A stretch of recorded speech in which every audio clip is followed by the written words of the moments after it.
Mahkamah Syariah tak menyebelahi wanita dalam kes perceraian, betul ke?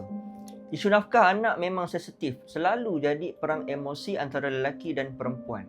Padahal Islam tetapkan hukum bukan untuk tekan sesiapa tapi untuk jaga hak semua pihak.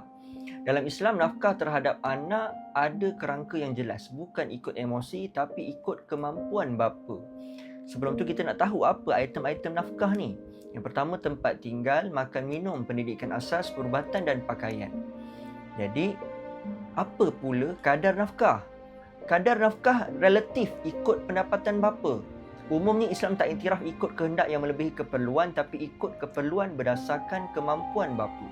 Kalau bapa memang tak mampu menafkahi anak, macam mana? Dalam Islam, tanggungjawab tak berhenti pada bapa. Kalau dia benar-benar tak mampu, sepatutnya nafkah akan wajib diambil alih oleh datuk sebelah bapa. Kalau datuk sebelah bapa tak boleh, akan diambil alih oleh pakcik sebelah bapa pula. Contoh zaman Rasulullah SAW, sewaktu baginda kecil, baginda dijaga ibunya Sayyidah Aminah, dan kemudian dinafkahi oleh datuknya Abdul Muttalib. Selepas datuk baginda wafat, baginda ditanggung pula oleh pakciknya iaitu Abu Talib. Isu yang viral, kenapa mahkamah syariah tak auto debit dari akaun bank macam mahkamah sivil? Ini jawapan yang ramai tak tahu. Bukan mahkamah syariah tak tegas. Kuasa bank hakikatnya berada bawah undang-undang persekutuan, bukan kuasa mahkamah syariah. Sebab tu auto debit hanya melalui mahkamah sivil pada kebiasaannya. Akan tetapi nafkah tetap boleh dipaksa, cuma laluan undang-undangnya berbeza.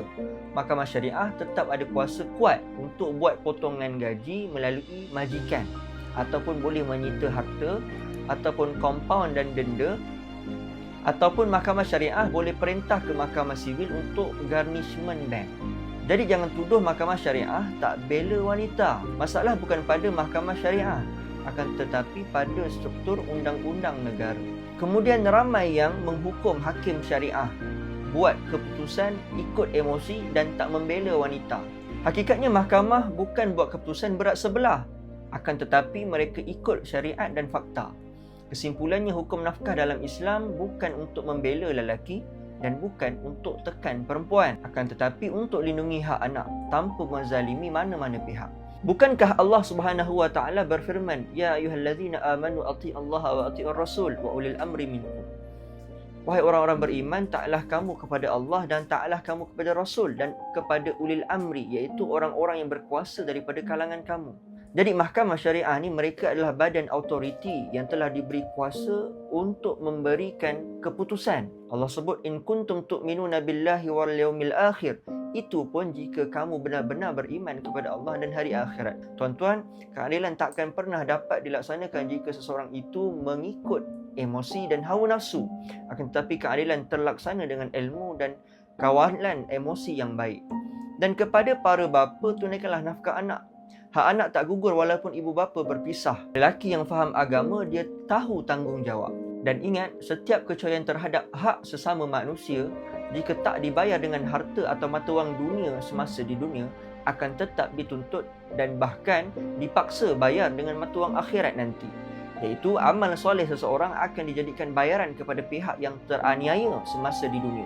Bayangkan tuan-tuan, amal soleh kita waktu tu ngam-ngam lepas buat masuk syurga, tapi jadi kurang sebab nak lunaskan hutang-hutang yang tak selesai sewaktu di dunia. Akhirnya tadi amal soleh lebih banyak daripada dosa. Selepas diperhitungkan, amal soleh kita berkurang dan dosa pula jadi lebih banyak. Elok-elok tadi dah boleh masuk syurga, jadi masuk neraka lah pula. Semoga Allah Subhanahu Wa Taala memperbaiki hal keadaan umat Islam seluruhnya.